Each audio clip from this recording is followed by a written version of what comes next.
tamilcinemanew.in.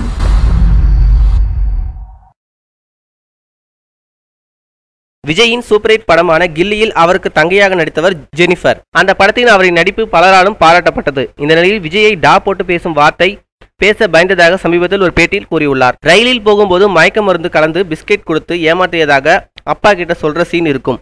அதை மட்டும் என்னால மறக்கவே முடியாது. அந்த சீன்ல விஜய் அண்ணா கையில வச்சுக்கிட்டு பேசுற பிஸ்கெட் பாக்கெட் குச்சி எல்லாத்தையும் என்கிட்ட தான் வீசுவாங்க. அந்த சீன்ல பதில சொல்றா என்று டைலாக் வரும். அதை சொல்ல சொன்னதுமே நான் பயங்கரமாக ஷாக் ஆகிவிட்டேன். தயங்கி நின்று கொண்டிருந்தேன். விஜய் அண்ணா தான் எனக்கு தைரியம் சொல்லி அந்த டைலாக்கை பேச வைத்தார் என அவர் தெரிவித்துள்ளார்.